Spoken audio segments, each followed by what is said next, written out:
Failure looks heavy on you, my father said, while the applause still rang. My name is Eliza Hartwell, and the university gym smelled like paper programs and roses. The stage lights softened the edges of faces, and made everything feel important. I held my cap in both hands, a small shield against his words. My classmates laughed with their parents, phones lifted, arms around shoulders. I watched them from our row of plastic chairs, with my father seated like a judge in a courthouse he owned. He had left work early for this, or so he told everyone. He had a way of stretching small acts into sacrifices. His tie was tight against his neck, the same navy he wore to every event that required approval. The tassel brushed my wrist as I turned toward him, willing the moment to miss me. It did not. He leaned close, voice low enough to keep the neighborly smiles in place. No law school, no MBA, not even the family business. A degree in something no one hires for. I expected more. I thought of late nights in the library, when the cleaning staff turned off half the ceiling lights at 2 a.m. I thought of the seminar room where I presented research he had never asked to see. I had chosen communications and data ethics, not finance, not the corridor he had paved with his name. I had chosen, and that was the offense. My mother looked at her program as if it were a fragile script. She traced the list of graduates with her finger, landing on my name, then lifting. She had long ago learned the ritual of silence, and I could not blame her for surviving. When he spoke like this, the air seemed to tilt. "Dad," I said, keeping my voice even, "maybe we can talk after the ceremony."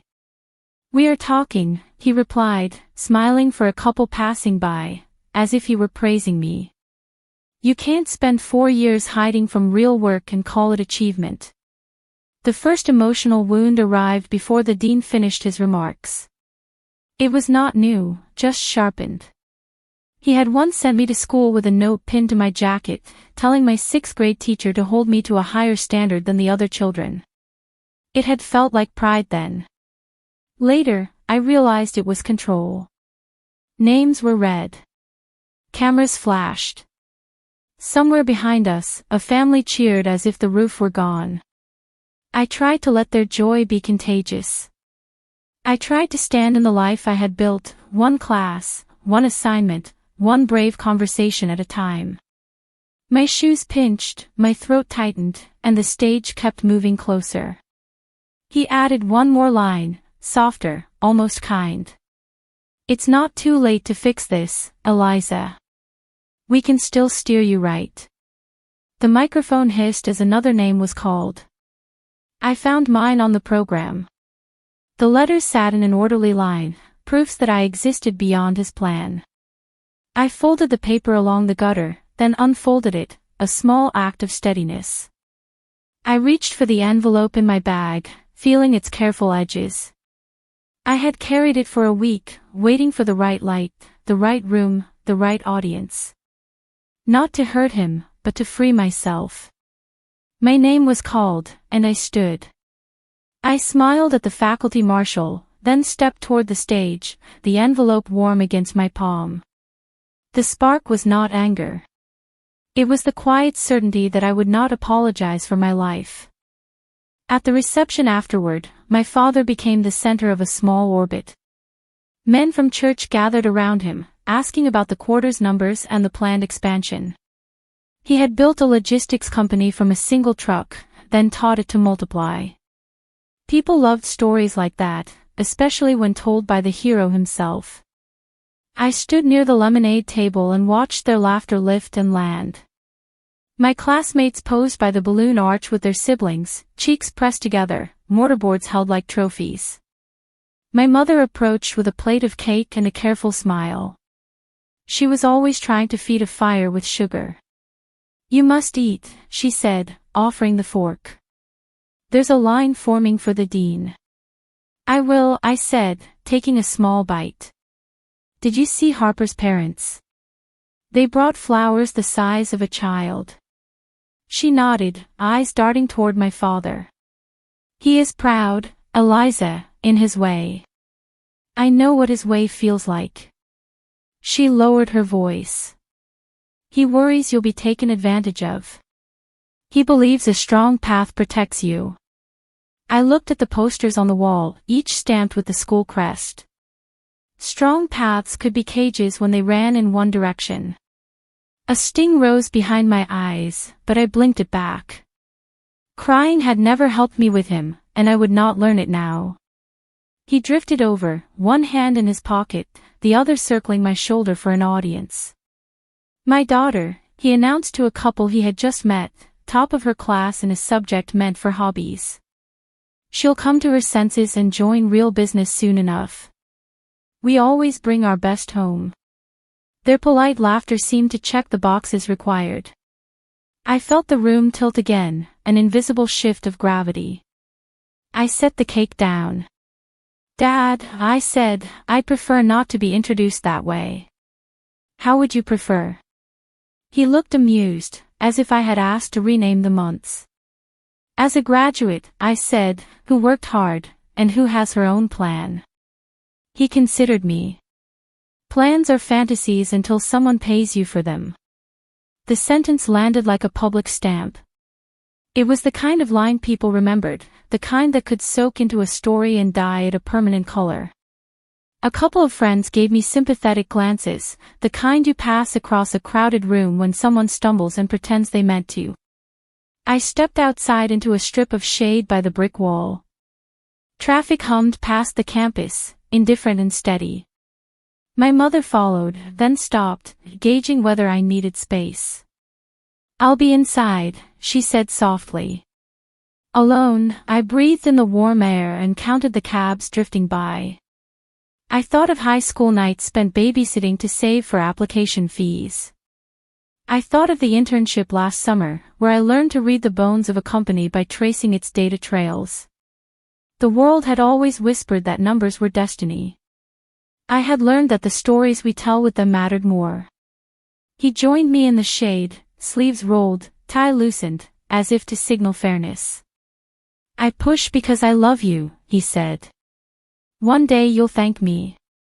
For what? I asked, for doubting me in front of strangers. For keeping you from mistakes with long shadows. There was the vow forming, not made to him but to myself. I would not let his fear drag my choices backward. I would not treat my life like a debt that must be paid to earn his peace. I placed the envelope back in my bag, not yet, not here. The right moment would be set like a stage, quiet and clear.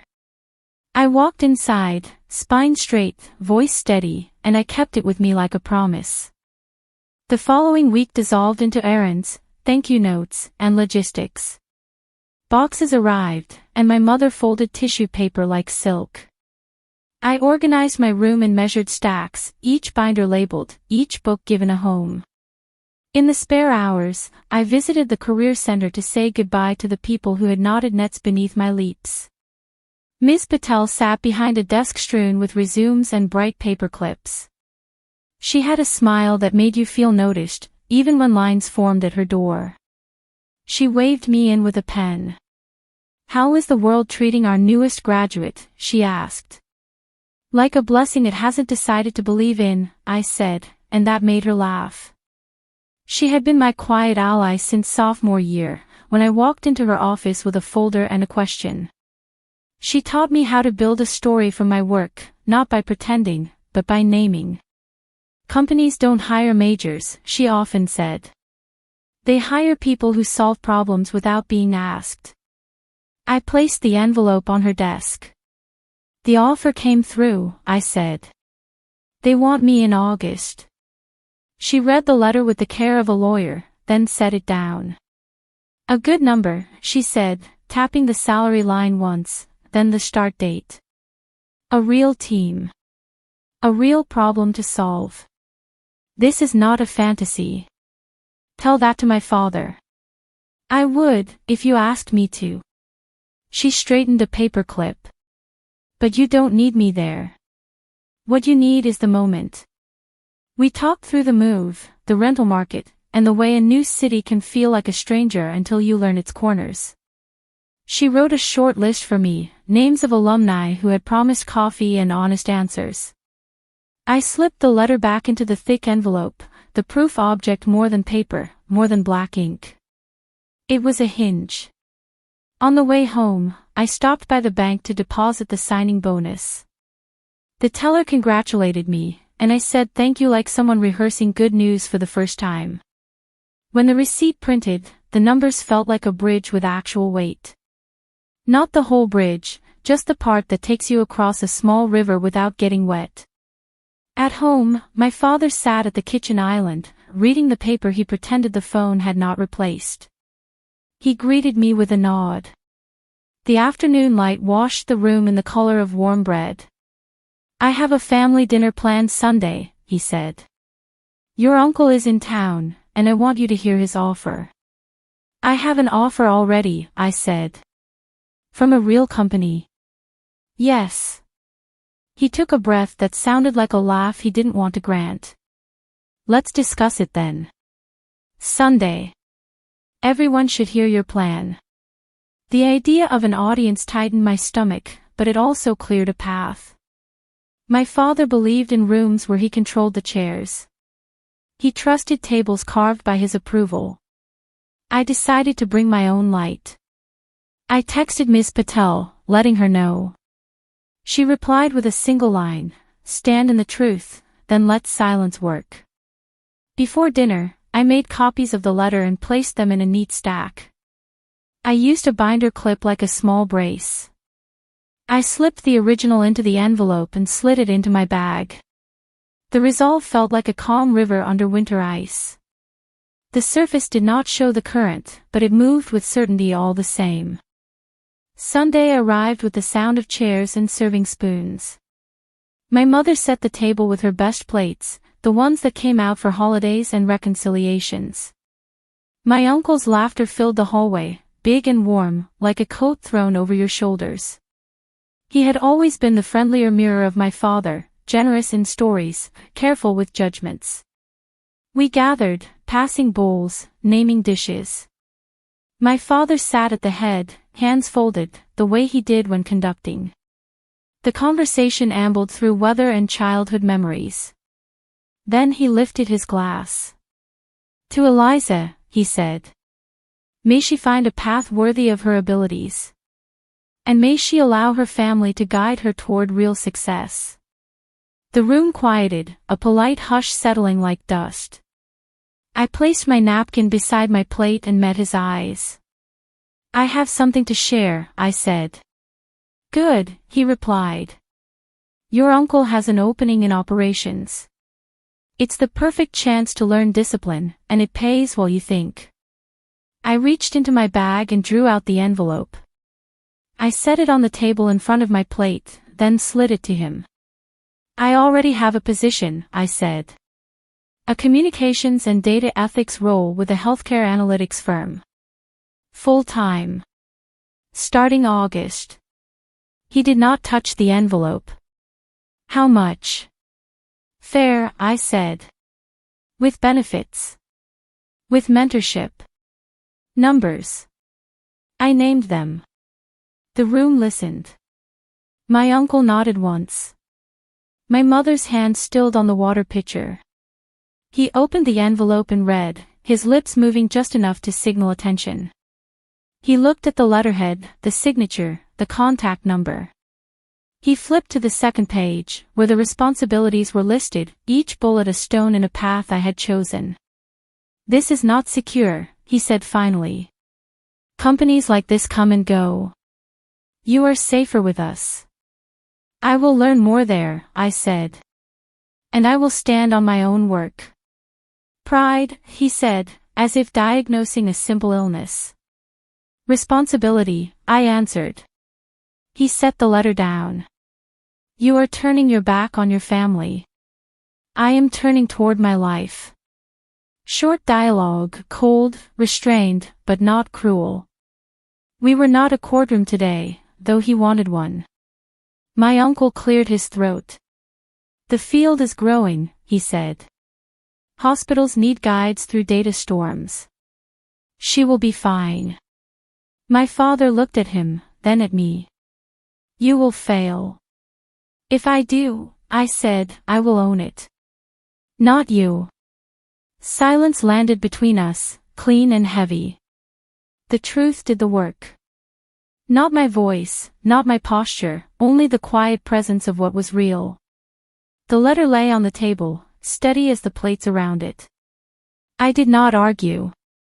I did not try to teach him about the world beyond his routes and invoices.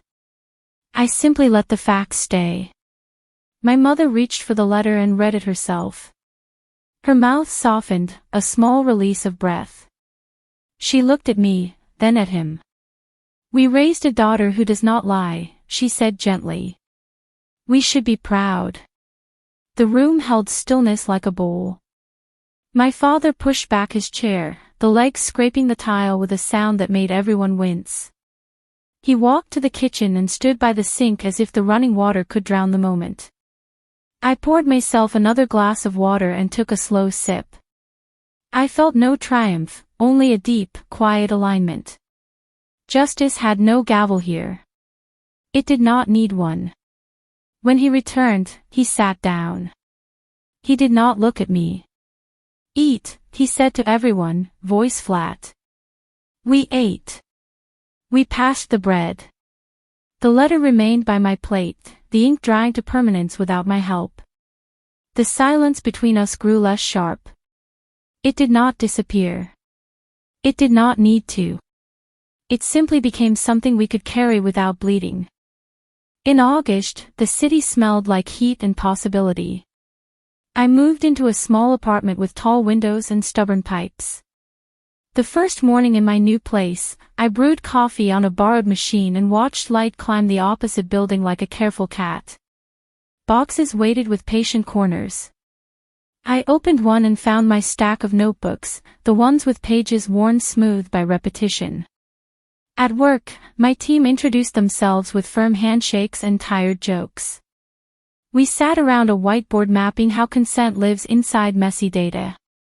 My manager, a woman who kept a notebook for every project, asked me to lead a review.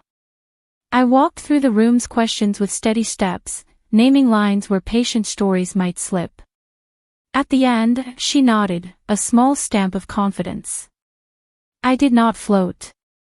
I grounded, like a post set flush and true. I called my mother that night. She asked if I had found a grocery store and how the bus ran on weekends. She told me about a neighbor's dog who refused to come inside after rain. The ordinary details wrapped around me like a soft scarf. He is quiet, she said, when I asked about my father. He reads the business pages with more force than they require. 2 weeks later, a package arrived in the office mailroom with my name written in the familiar hand of correction. Inside, I found my childhood fountain pen, polished and fixed. It had stopped drawing ink years ago, and I had stuffed it in my desk like a retired idea. There was a single line on a small card, tools matter. Use this one. No signature, only his block letters.